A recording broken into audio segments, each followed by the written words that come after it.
சொல்ற மாதிரி இன்னைக்கு குழந்தை சொன்னா, இன்னைக்கு பண்டிதர் ஜவஹர்லால் நேரு அவர்கள் நம்மளுடைய இந்திய நாடு சுதந்திரம் வாங்கிய பிறகு முதல் பிரதமராக பதவியேற்றார். அவருடைய பிறந்த நாளான இன்று குழந்தை தினமாக கொண்டாடுறோம். சரியா? ஏன் அவருடைய பிறந்த தினத்தை கொண்டாடுறோம் அப்படின்னா, அவர் குழந்தைகளிடத்துல மிகவும் அன்பு கொண்டவராக இருந்தார், மிகவும் பிரியத்துடன் இருந்தார். அப்ப மக்களெல்லாம் இருக்க மாட்டாரா அப்படின்னா, குழந்தைகளுக்காக பல நல்ல திட்டங்கள் எல்லாம் எஜுகேஷன்லாம் நிறைய அவர் கொண்டு வந்தார். அப்பேற்பட்ட அவருடைய பற்றிய தான் நீங்க நம்ம குழந்தைகள் தினமா நம்ம கொண்டாடுறோம். குழந்தைகள் யாரு? குழந்தைகள் இடத்துல என்னென்ன குணங்கள்லாம் இருக்கும்? குழந்தைகளுக்கு பொய் சொல்ல தெரியாது இல்லையா? திருட தெரியாது, அப்புறம் கோபமா பேச தெரியாது, கபடம் இல்லாத தன்மை இருக்கும், அடிச்சா அழ தெரியும், அரவணைச்சா கட்டி பிடிச்சது தெரியும், அன்பா பழக தெரியும். இதுதான் குழந்தை. சோ அப்பேற்பட்ட இன்றைய தினத்துல நீங்க நிறைய குழந்தைகள் நம்ம கிட்ட இருக்கு. எல்லாருக்கும் நம்ம பிரியமான பழகணும், அன்போட இருக்கணும். உங்களுக்கு தேவையான எல்லாமே நம்மளுடைய பாடசாலைகள்ல செஞ்சுட்டு இருக்காங்க. சோ உங்களுடைய ஒரே குறிக்கோள் என்ன? எல்லாருடையும் அன்பா பழகணும், நல்ல வித்தையை நல்லா சம்பாதிக்கணும், நல்ல எஜுகேஷனை நல்லா வளர்க்கணும். சரியா? ஓகே. ஹரே ராம ஹரே ராம ராம ராம ஹரே ஹரே, ஹரே கிருஷ்ண கிருஷ்ண கிருஷ்ண ஹரே ஹரே, கோபிகா ஜீவனஸ்மரணம். எல்லாருக்கும் குழந்தைகள் தின நல்வாழ்த்துக்கள்.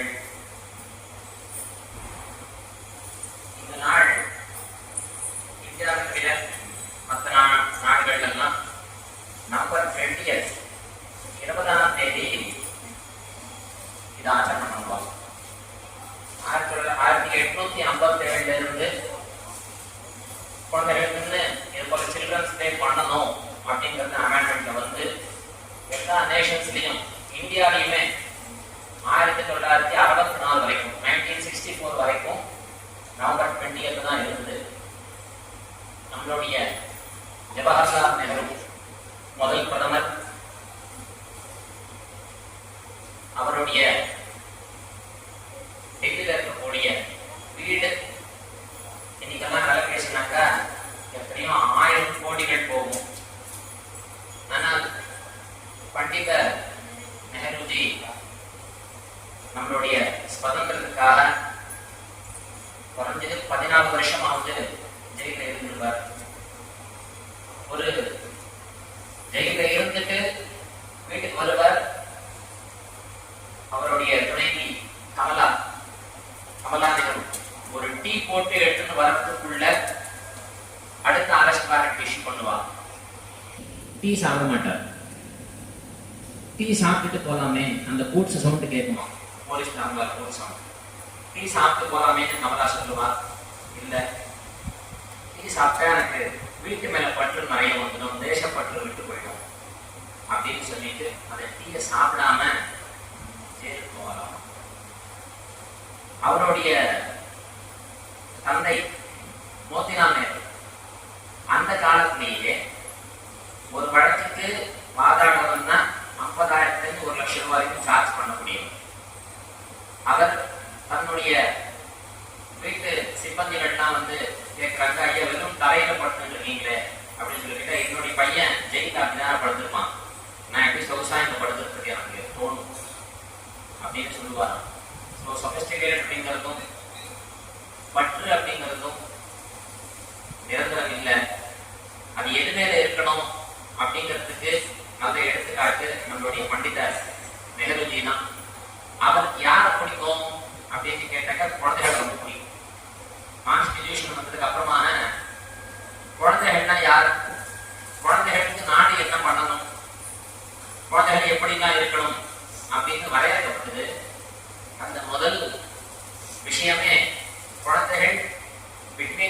போட்டி நிச்சயமா படிக்கணும், அத்தியனம் பண்ணணும், மரபு மாறாம இருக்கணும், சைல்ட் அபியூஸ் குழந்தைகளை பாதுகாக்கணும் அப்படிங்கிற சட்டத்திட்டங்கள்லாம் எடுத்து வரப்பட்டது.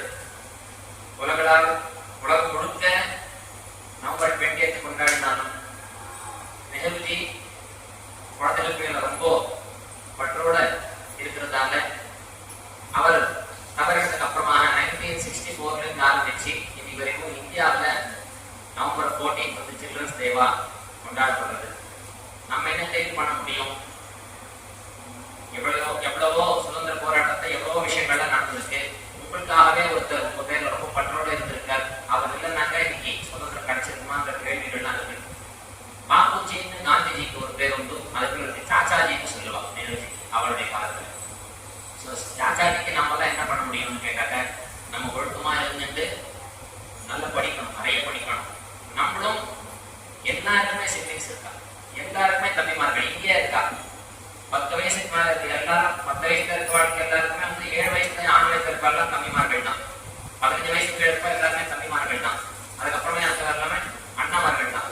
ஸோ நம்மளோட சின்னவாழ்கிட்ட அன்பா இருக்கணும், அவளை ரொம்ப அரவணைக்கணும், அவ நம்ம கிட்ட நம்மளை ஆசிரியச்சு இருப்பேன் அப்படிங்கிற அளவுக்கு அவகிட்ட அன்பா நம்ம அவளை பார்த்துக்கணும்.